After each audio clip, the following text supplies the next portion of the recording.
Ladybug becoming more like a villain is made even more clear in her interview. Spoiler warning for Miraculous Season 6 Episode 22, Lady Chaos. Marinette asks Alia to create an illusion of Ladybug to do the interview since she needs to stay there as Marinette in order to protect her secret identity. Alia is completely against this, not wanting to lie on Marinette's behalf, but eventually very reluctantly agrees. This scene was also a very painful watch because we know how Alia reacted in Revelator when she learned Marinette was hiding Monarch's identity. For Marinette to say Gabriel being a hero was a total surprise to us all and convince Alia to support that narrative, knowing that she would actively be pissed at Marinette if she knew the truth, is so icky. They want us to see just how awful it is that Marinette is dragging everyone around her into this lie, completely losing her sense of right and wrong. But the biggest thing that highlights the way Marinette is becoming the villain is the parallel it draws between her and Gabriel. We know the primary reason Marinette has committed to the lie of Gabriel Agreste being a hero is because she wants to protect Adrien because she loves him and wants him to be happy.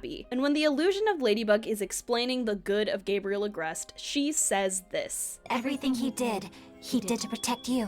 He said that he loved you. Marinette is using the same shitty excuse of everything she's doing being out of love to push her own agenda, as opposed to letting Adrien learn the truth and properly heal from it. Gabriel thought controlling Adrien and locking him away was okay because he did it out of love, and Marinette is convincing herself that hiding the truth is perfectly okay for that same reason. There are two major differences between Marinette and Gabriel, the first of which being their ages. Like I mentioned earlier, Marinette is still a child, and the adults in her life are steering her in this direction of manipulation, so I obviously give her much more grace and by no means believe she is a bad person in the same way that Gabriel Agreste is. This is also due to the second big difference, that being Marinette's abundant guilt, and that she doesn't fully believe in her choice to maintain this lie. I'm not sure I did the right thing, but sometimes you're willing to do anything for the people you love. In Natalie's interview, Marinette starts off quiet and contemplative, studying Adrien's reactions. However, the more interviews that pass, the more she acts absolutely unhinged, plastering on this fake, over-the-top smile, singing Gabriel Agreste's praises. Marinette is putting on this act to convince herself just as much as Adrien, because internally she knows what she's doing is wrong but has forced herself to accept it as right. This is also highlighted in the way Marinette keeps trying to stop the documentary and minimize the number of interviews. Because she knows to maintain this facade, she has to commit to more lying and manipulation. When Ladybug thanks Rena Rouge for help, she clarifies, "The lying to Adrien thing wasn't cool in my book. Promise you'll never make me do that again." And instead of promising, Ladybug says, I'm really sorry, Alia, about everything. Marinette's refusal to promise reflects the way that she is so committed to this lie that she can't promise that she won't ask Alia for help again. And the apology is the acknowledgement of the guilt she feels for this ask, as well as everything else she's done to commit to her choice of keeping this secret.